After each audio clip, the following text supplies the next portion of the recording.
gonna pose this as if it's a YouTube video. Oh, and Warthog Run's coming in hot. Okay. Hello everybody, we just went ahead and finished Halo Infinite on stream. Clocked in at around like 7.5 hours. A little short of 8 hours. In fact, I even got the achievement for 8 hours.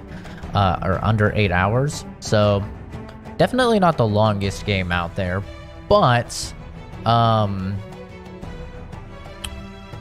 I didn't do almost any of the side stuff. I did like 2 little side missions. And I kind of just experimented with each type, right? Because they have a couple. They have like teams you have to rescue, high value targets, and they have actual like side mission-y areas where it's kind of like a base you have to destroy.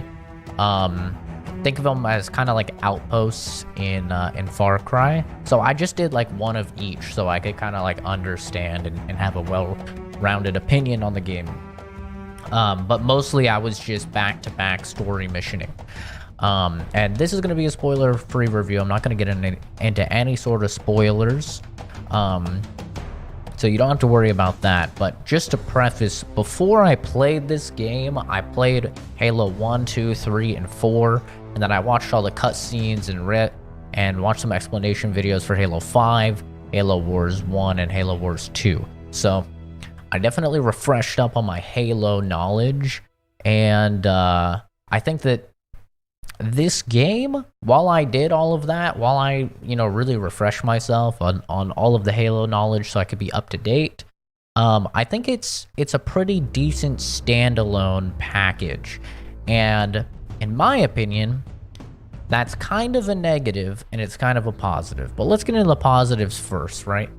Yeah, I think that it being almost a fresh take on Halo with the open world, more shit to do, as well as a brand new Halo ring, I think that it is very accessible to people who maybe haven't played Halo since like Halo 2 or 3 or Reach. Because I know a lot of people that didn't dabble with 4 or 5, and most people didn't touch Halo Wars. So I think that it is very accessible for a Halo game. The story can definitely stand on its own legs, but it definitely helps to know at least about Cortana and Master Chief, because and to kind of know what's happened with them throughout the past games, so you can understand the dilemma that Chief has and kind of what he's going through, which obviously was touched upon in Halo 5 and is continued here. The biggest positive that I can give the game, though, is that the gameplay is just fun. It's really, really fun. They give you a lot of tools. I wish they give you a little bit more tools. The repulsor, namely, is not in the campaign for some reason, even though that is in multiplayer. And I can think of a million really fun things to do in the campaign with the repulsor. So it's a little weird that it's missing. But they do have all of the other abilities from multiplayer in there. And luckily, the grapple hook is on a super short cooldown, so you can have a lot of fun mastering the movement with that, swinging around like fucking Spider-Man. And I really, really enjoyed that. Just the gameplay and the combat and all of that, it feels, it's satisfying. I think that the game is also balanced better than any of the Halos that I played leading up to it. Halo, for me, has always had kind of shitty balancing. I found that when I was playing through Halo 1 and 2 on Heroic, it was unnecessarily hard. Like, enemies were very, very tanky. They did a ton of damage. There were so many enemies. They would dodge any grenades and stuff like that. And they really didn't miss shots. This game, I played it through on normal, and I honestly think it was a little bit easy on normal. I did die a couple times, but that's just because I was playing kind of dumb. So I think maybe Heroic is like kind of the go-to if you want a decent challenge playing through. But the difficulty is definitely much, much better balanced. I don't know about Legendary. I haven't fucked with Legendary, and I'm gonna wait until co-op is added for Legendary. But I had a really good time playing through. The gameplay was really fun, and it felt very balanced on normal, if not a little easy in some parts.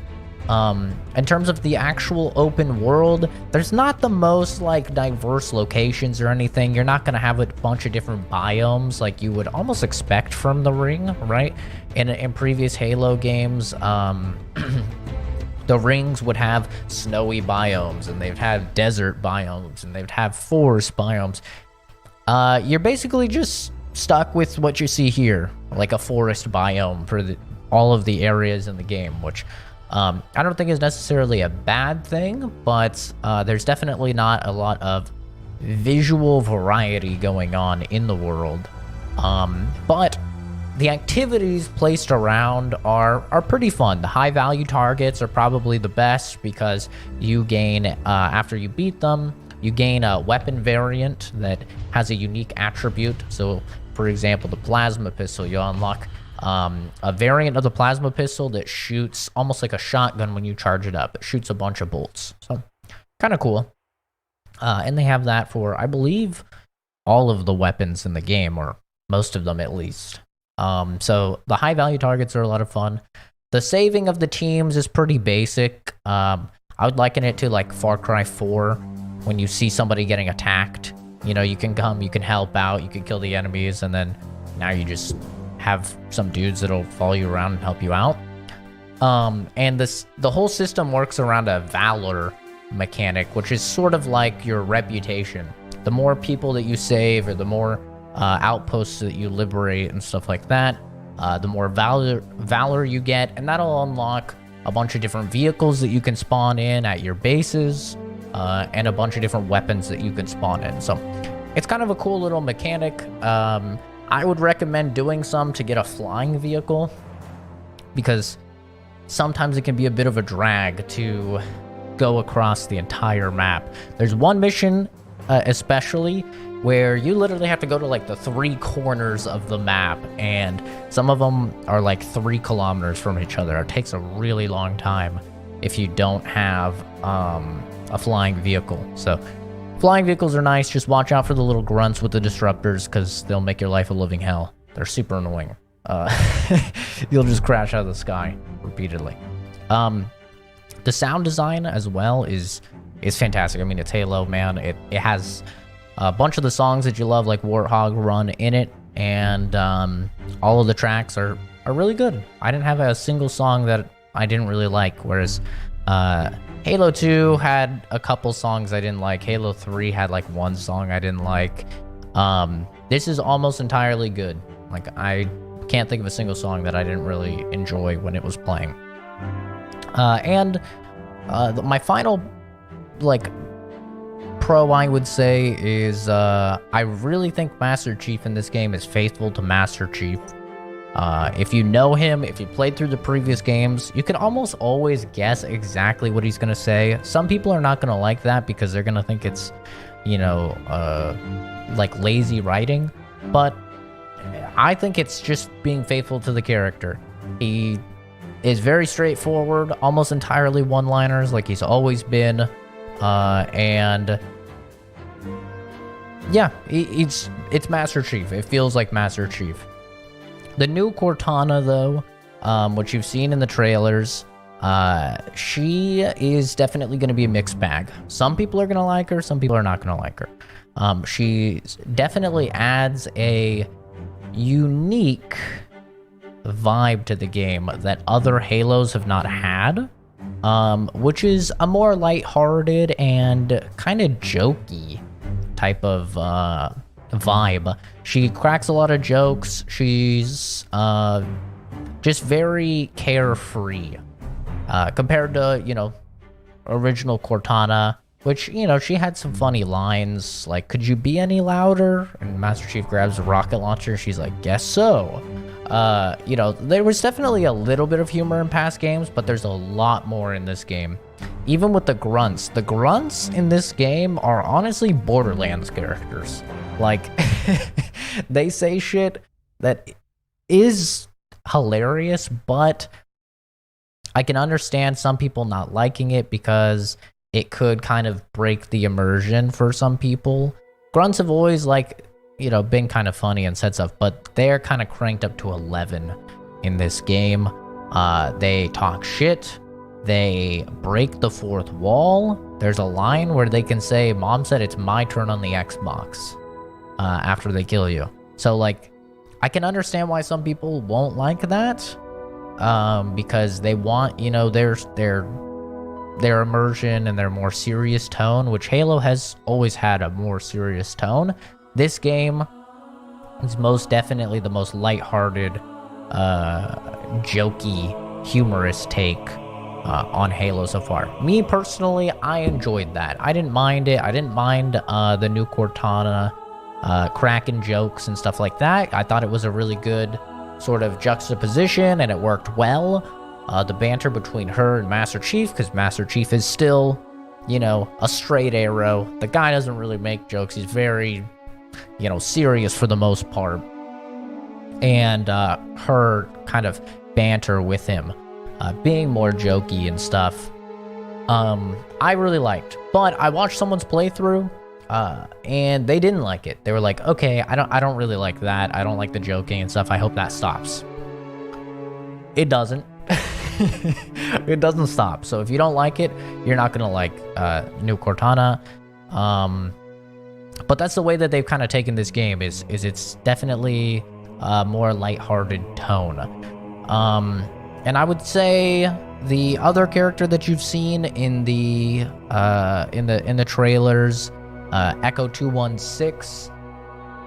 I didn't like his character at all from the beginning, but he did end up growing on me a little bit, and while I don't still think he's on the level as a Miranda Keyes or a Sergeant Johnson, or even a Lasky, to be honest with you, he's okay. He's alright. He's serviceable, I would say. Hopefully he'll be better in future installments or whatever. I don't know. I'm not the biggest fan of him, honestly. But let's get into the negatives. First negative, I would say, to kind of touch back to how this game is really accessible, I do also think that's a negative because there's a lot of shit that was built up in Halo 5 and Halo Wars that is not really touched on at all in this game, and I can't go into it without like giving spoilers, so I'm not going to go into it, but you'll know when you play the game that there's a lot of times where they say, "Oh yeah, this thing that we built up, yeah, this happened with it," and they don't show it or you don't get to play it. It's just something that happened off screen, and I really don't like that. I already think the game is a little bit short, so when they are talking about stuff that happened in the past that was not covered, that's in between, Halo 5 and Infinite, there's a lot of stuff that happened in between there that they might just slightly mention.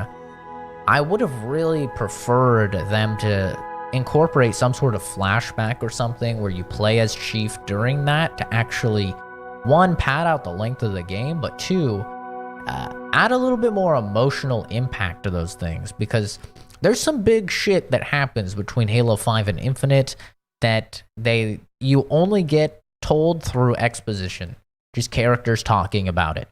And I feel like that's a really lazy way of doing it. I feel like it does the narrative, it just doesn't do the narrative proper justice, especially when they have built up these characters over the course of, several games. And you're really excited to see them and to see, the climax, and they go, "Oh yeah, the climax? Yeah, that happened off screen."